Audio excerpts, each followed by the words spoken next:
Hello again, everybody, and welcome back to Test Flight in the F-86 Sabre. I'm on the ground at Minvoti, and we're going to take it back up into the air. Try a little bit of the air-to-air gun sight out on my wingman as we fly en route to the next stage, Beslan. I'm going to do a touch and go at Beslan, get back up into the air, and continue from there. Let me see, after Beslan, okay, due south, hit this NDB, and then west to a touch and go and landing back at the home base, Sanaki Koki. So let's go ahead and run through the startup. The takeoff and landing data is going to be identical to last time, and I'll have to, on the fly, do some landing data based on my gross weight of these two airfields I'll do touch and goes at. But takeoff and landing data, 120 for the nose wheel takeoff, or nose wheel liftoff, 134 is when I'll rotate and take her off the runway for good. Pre-flight check.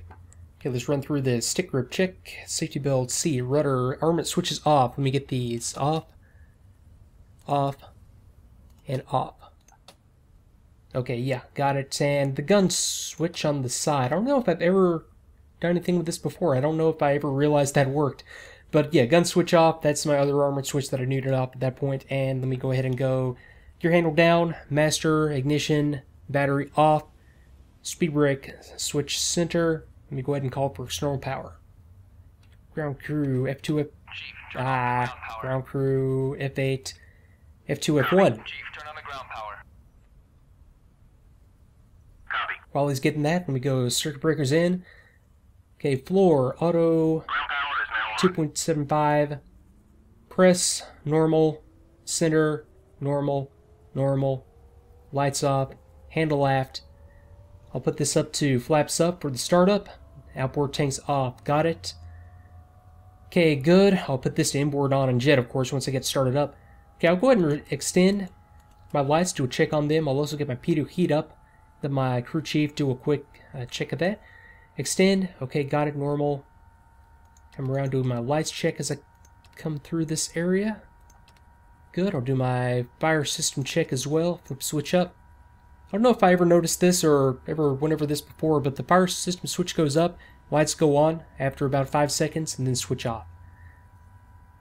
Okay, other stuff up here. Okay, everything doesn't matter on this one. Okay, handle caged. Good, good, good.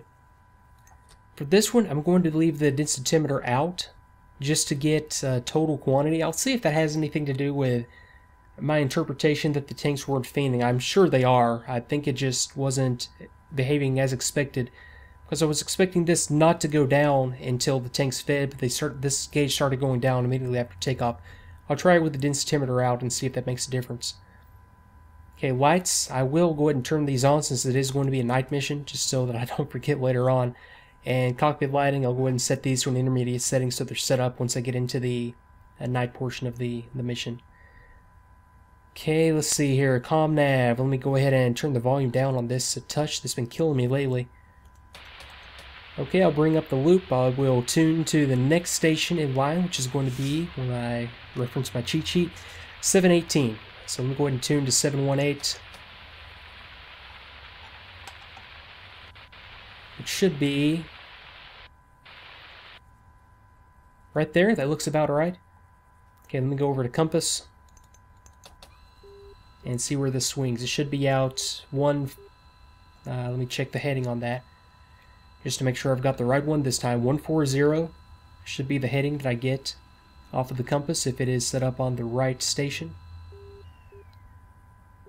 140, although this isn't calibrated, of course. So right now I'm facing 026. So let me go ahead and calibrate this dial. Bring it over to 026, and yeah, that's exactly 140. That's exactly on the right station. And I've got the Morse code that I can identify too. Okay, got it. I'm confident of that. Radio transmit receive. I'm going to set it to position 13 for MLV tower. Master on. Got it. And breakers in on the right side. Center pedestal. Okay, I've got all my handles in. Inverter check. On and off. Okay, at this point, I'm ready for engine start. Let me go just run through the checklist real quick, make sure I didn't miss anything. Okay, good enough. Throttle off, verified. Engine master arm. or master on. Okay, starter, battery, waiting for 3%. 3% throttle outboard, ignition. 6% throttle smoothly advance to idle, watching my EGT. Okay, everything's looking good. Good fuel flow. RPM's continuing to run up. And I should momentarily, yeah, I can see the oil pressure coming off at 0 psi. Oil pressure is steady at 1 psi, which it should be for the idle position. I'll call that good on the start. Let me go ahead and go inboard on and jet. Okay, copy that. And generator just kicked in. Okay, good EGT, stabilizing down at a reasonable level now. And then go ahead and kill ground power. So F11, F8, F2, F2. Turn off the ground power. Copy.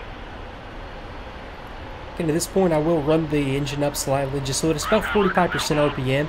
And I have the generator outputting enough to take the full load. Okay, good to go. So let's run through the rest of this ground check. Hydraulic pressure selector. Actually, no, I need to go reset and then norm, light out. Now I'm on my primary hydraulic flight control system. Selector norm. Let me cycle the stick. Okay, pressure drops. Pressure comes back up. Let me go alternate, alternate, cycle the stick. Pressure drops. Pressure comes back up. The third part of the check, the manual emergency override system check, is only done on the first flight of the day, so we're going to be able to dispense with that one for this flight. Okay, and pressure is back up on the alternate system. Let me do my utility hydraulic check. I'm going to close my speed brakes. Actually, no, I'm going to open my speed brakes. I'm going to then close them. Hydraulic pressure goes down. Hydraulic pressure should rebuild. Let me verify. Crew chief would be helping me out by verifying that, and yeah, I do need to clear that up a little bit. Speed brakes in full. Since there is no cockpit indication, I do need to rely on... I can't quite get back there and see the position from the cockpit, so the crew chief would give me a thumbs up on that once they're fully retracted. Okay, that's it for the check. We go back to normal. Normal. Actually reset normal. Light off. I'm back on my normal flight control system. Verify. Handle in. Okay, load meter or voltmeter. Okay, got good voltage and adequate load. 20% load is being pulled right now, so that's good to go. And at this point, I am ready to taxi. So as good as my word, see how quick that can be if you know what you're doing. So third time, let me see. That was, I don't know, it's about 4 or 5 minutes, I guess. I would have to go back and see exactly, maybe a little bit more. But yeah, I'll get that. Eventually, that'll be 4 minutes, and it's quicker if you're not describing it to people recording it as a video. Okay, taxi, chocks out, pins out. Let's go ahead and advance the throttle to idle, and nose wheel steering button to press, turn slip, radio compass direction indicator, got it. And regardless of what runway I'm cleared for on this one, there is no wind, so I'm just going to take it out to the left and take off from my left to right. That's going to put me pretty much heading directly at the next steer point anyway. Okay, and number 2 appears to be up and running.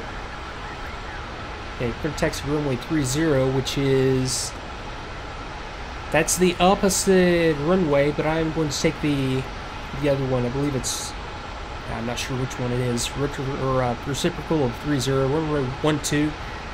So let's go ahead and taxi out. Okay, nose wheel steering, depress and hold. Run the engines up, a little above 60% will get me running. Okay, quick check of the brakes. Kill my checklist.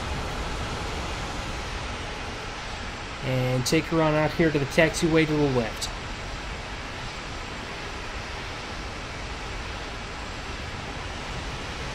And so, like I said before, it's going to be a combination of day and night mission. The night, I hope the sun does go down as quickly as I'm expecting, because I want to do a night landing out there back at the base just to get experience with that. On the taxi, yeah, I think I'm beginning to get the hang of it. You just have to anticipate, and like if I want to tweak it back to the left, I just need to just touch the pedal. And if I try to, yeah, I think the key is just to keep in mind that the nose wheel steering take some time to catch up, so it's not going to immediately snap back to center once you release it. You have to give the hydraulics a little bit of time to catch up. So anticipate, like if I wanted to get back onto center line, I wouldn't just take it over there and stop when I'm on the center line. I would just bump it over again, and yeah, you just have to anticipate what the nose wheel steering is going to do, and yeah, plan your moves ahead about giving it a couple of seconds. Yeah, about 2 seconds is what it takes to actually catch up and straighten out at the speed. And I'll just maintain my taxi speed, good moderate speed. I don't want to really taxi this thing too fast until I have a better idea of how it handles. You get yourself into a lot of trouble doing things too quickly and getting too fast on the ground until you have an idea of what's really going on. Okay, so fuel quantity. I think my little theory is going to pan out because my fuel quantity hasn't come down at all off the peg position. I think that's going to be my indication of when the tanks are empty, is when it comes down from the total quantity. When that total quantity comes down, then I'll know that my tanks have stopped feeding. Although at that point I will still leave that position to the inboard on inject, because that is going to continue to apply bleed air and pressurize the tank. Otherwise the tank could depressurize and basically crumble on itself as I descend through a lower altitude.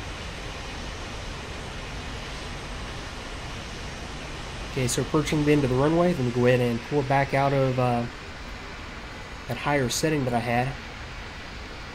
I'm going to get up here. I'll apply a little bit of brakes just to just touch the brakes a little bit. Okay, nose wheel steering on. And we'll bring it on around. Yeah, that's very smooth, very controllable. I like that a lot better. Okay, so I'm going to anticipate. I'm going to straighten out right now. Okay, a little bit of over-anticipation there, but yeah, straighten out just a little bit before you actually hit your straight position. And as often happens, whenever you take off on the opposite runway of what was cleared by ETC, your wingman will taxi to that runway and take off. The wingman is a bit of a stickler for the book sometimes, so... Okay, I'll stop here, request takeoff.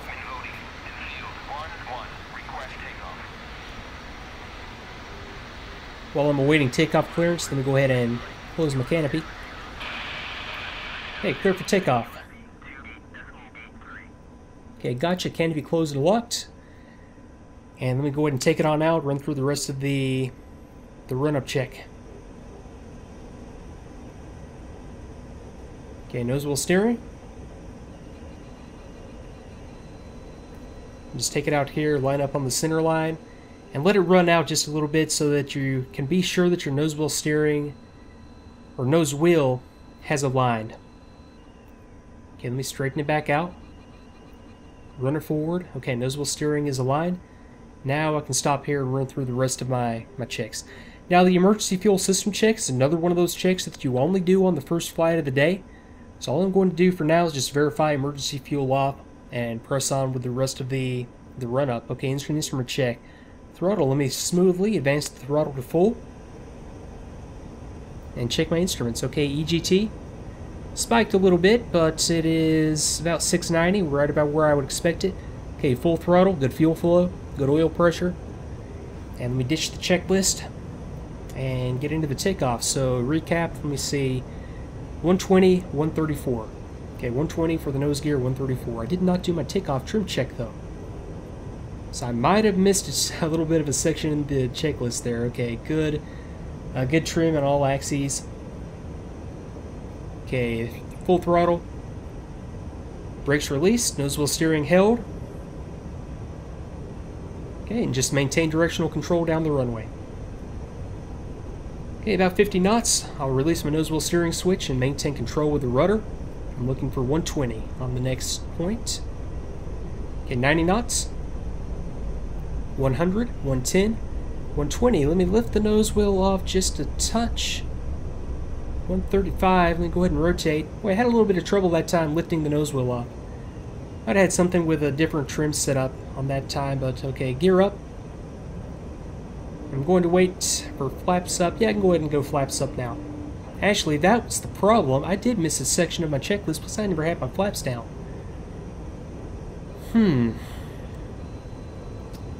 Okay, interesting. Let me go back and... Where did I mess that up? What part of the checklist did I miss? It would have been taxiing. That's it. I missed my pre-flight airplane check. I did everything except for wing flap lever and NII retract and extend. I will retract my NII switch right now because that is part of this check. But yeah, there you go. Getting too fast, trying to accelerate things and trying to do things too quickly before I really know the aircraft. Okay, after takeoff, climb out, gear up, flaps up, and then hold. Okay, we'll put that to the hold position. Okay, screen retracted, horizontal trim, level off at best climb speed, normal oxygen. Okay, got it. We ditch the checklist. Get back into flying the aircraft. Okay, my wingman should be getting airborne as we speak. I can see him down there, still taxiing to the end of the runway, so let me just kind of hold right here in a right-hand turn.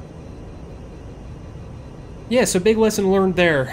And you may second-guess me and wish that I would, do things faster, get into the air, do this or that, but that's the perfect example of why I do things the way that I do. Right there I was rushing, just, I don't know why, but, that's what happens when you rush and you get complacent. You miss some pretty important stuff. So that explains why the takeoff was a little bit weird, why I couldn't get the nose wheel up, but hey, now I know, so it's a lesson learned for next time. And this looks like the perfect spot, incidentally. I was watching my little timer. That's exactly 17 minutes into the recording session. So let me go ahead and pause right here, and I will come back next time with a continuation, do some navigation out to Nauchik, do a touch and go. And en route, I believe I'll do a little bit of air-to-air work with my wingman if I can figure out a good way to do that. So thanks again for watching. I will see you next time.